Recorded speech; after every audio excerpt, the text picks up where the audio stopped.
Hey everyone, I know I was supposed to have this video up like a while back, but ran into some difficulties. We had a family tragedy, and so I was dealing with that. And then when I finally did get the video completed, I went to upload it, and the video actually got deleted.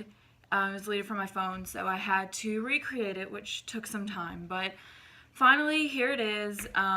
This video is going to be about how to get your dog to properly and politely, nicely walk, with you on a walk. A lot of people have issues with their dogs pulling them and just, being nuisances on walks when it's not even necessary. And the crazy thing is, it can be fixed in literally seconds. So it's ridiculous to let your dogs keep pulling you and, your arms are getting pulled out of their sockets, and it's frustrating. You just want to have your dog walk nicely on a leash. Well, that's what this video is about. How to get it done and how to get it done fast. Because sometimes you don't have time to wait. Sometimes your dogs are really reactive, or they could be they're leash reactive, dog reactive, they go after cars or, squirrels, whatever it is, and you don't always have time. So that's what this is. I'm going to show you the tools and everything on how to make it better fast. So what I use is to get my dogs to walk properly really fast, I use a prong collar, and it's also known as a pinch collar. Now, this is a very controversial tool, but I'm going to explain to you guys truths about it, myths about it, and how to use it properly. A lot of people are so worried, oh, I'm going to hurt my dog if I use a prong collar, and a lot of people will tell you, don't use a prong collar on your dog because you're going to hurt it, and you're not, okay? If you know what you're doing, you can't harm a dog on a prong. Now, a choke chain, you can absolutely harm and kill a dog on a choke chain. I mean, it's in the name, choke chain. You're choking your dog. So I would never use a choke chain. And also, just a regular nylon collar. You see people taking their dogs for walks all the time, and you see dogs trailing ahead of their owners, and they're gagging because they're choking. They're getting choked on a nylon collar. So, I mean, a prong collar is way better to use because you will not choke your dog. I actually have a prong collar here. Okay, this is what a prong collar looks like. All right, yes, I know it looks barbaric. I know it looks like a medieval torturing device. I know that, okay? But the thing about this is these are the prongs. These things sticking out, those are called prongs, okay? But the thing is, the prongs are actually made, they're elevated off the dog's neck, okay? In a balanced manner all the way around the neck. Now, because of that, it does not harm the dog's trachea. And also, it cannot get in the way or interfere with the dog's airway, its breathing. So you are not going to damage your dog's trachea. You're not gonna, choke it. You can't. Okay, so the very things that make this collar look barbaric and scary are actually the things that keep the dog from choking or getting hurt. This is one of the most misunderstood tools in dog training, but it is one of the most effective tools. This is actually a very gentle tool, and it's very misunderstood just because of the way it looks. But that's what I'm going to do. I'm going to explain this a little bit to you so you understand it, and it's not going to seem so scary. I have trained dogs on this that you could not, other trainers wouldn't work with. They wouldn't walk these dogs because they were just so out of control. And some dogs, the bigger they are and more reactive they are, that can be scary for the owners or for other people. You don't want your dog hurting someone or getting hurt. You don't want to hurt yourself when you're trying to walk your dog. So if you have a really reactive dog, or maybe you don't, maybe you just want a dog to walk nicely with you, this is the tool for you. Even though these are also known as a pinch collar, it doesn't actually pinch your dog. And these prongs, they cannot puncture the dog's skin. The reason it's called a pinch collar is because when you put the collar on, you pinch these two prongs together to fit it in the holes right here. That's why it's called a pinch collar. It's not because it's pinching your dog. And a lot of people misunderstand that, and the tool is completely misunderstood all the way around. And a lot of people are going to tell you don't use a prong collar on your dog. Don't listen to those people. They're going to try and say, oh, it's scientifically proven that you shouldn't use this on your dog. Actually, it's not. The science that they're talking about is pseudoscience, okay? It's not real science, but they'll try and throw that in your face and say that it is.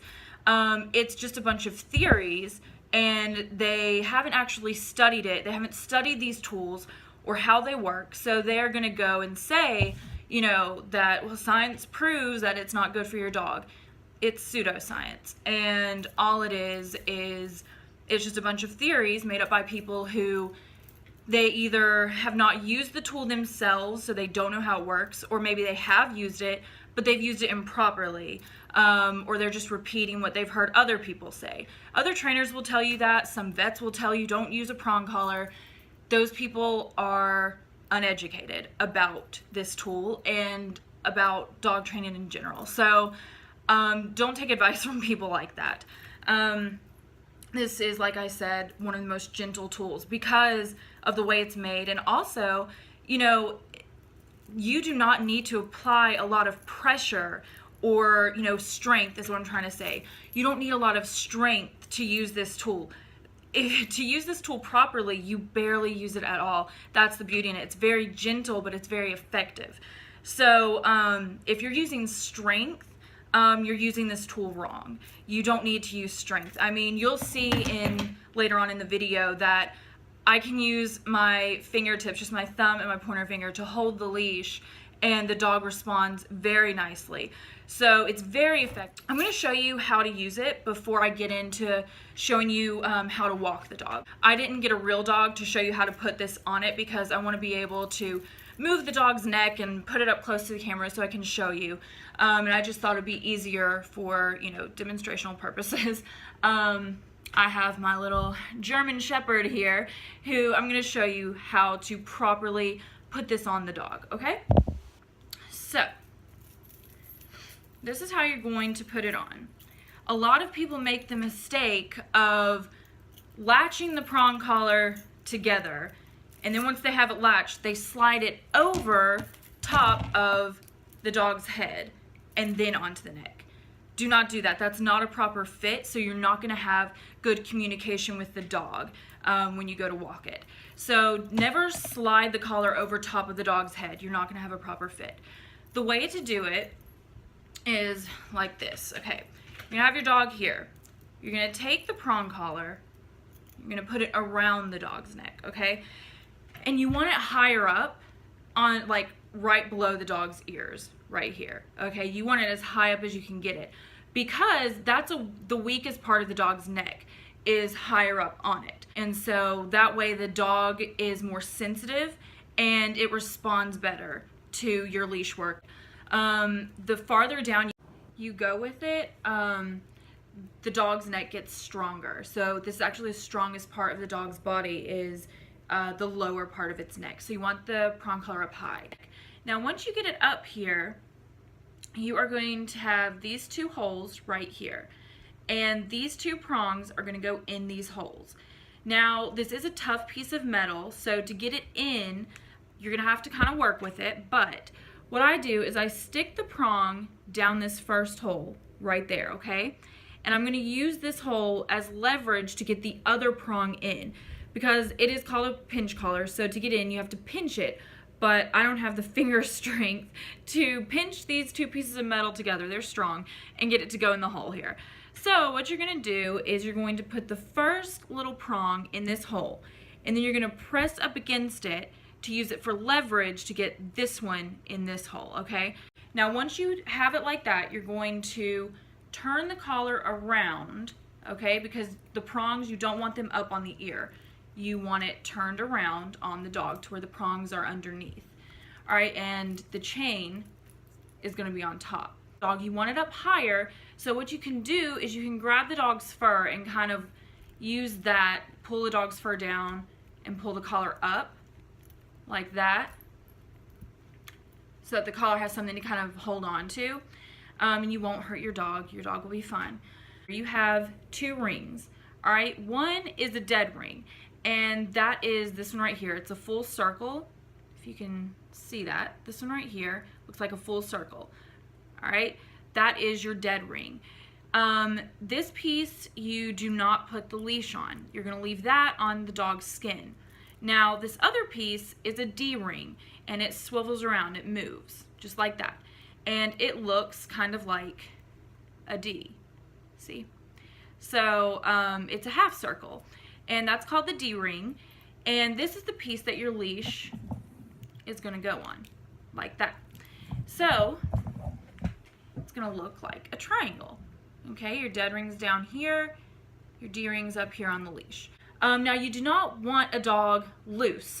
Any dog owner's nightmare would be to have the dog get away from them. And you know, accidents happen, crazy things happen. The prong collar, if you don't put it in the holes right, they can pop out and your dog could get away. But it's really not hard to get the prongs in the hole. You work with it, you'll get it. It's not that hard. But you know, if the dog gets to moving around on the grass and one pops out, you don't want a loose dog. So the best thing that I can do, and I do this with my own dogs just to be safe, is get a little carabiner. You can get these anywhere. You can get them at Walmart, or I mean, you can find these things anywhere. I did get mine at Walmart actually. So you get a carabiner, and what you're going to do is you're going to put this carabiner on the dead ring down here. Okay, you're going to put it in like that, and then you get the other piece of the carabiner, and on the dog's nylon collar or just the regular everyday collar, you're going to put the rest of it down here, attach it to the leash. That way, you're walking your dog. Let's say the dog somehow gets loose. Let's say a prong, you know, pops off or something. And then you're going to be like, oh no, my dog. But because you have the carabiner on it, it doesn't matter if the prong collar falls off or not, you're still attached.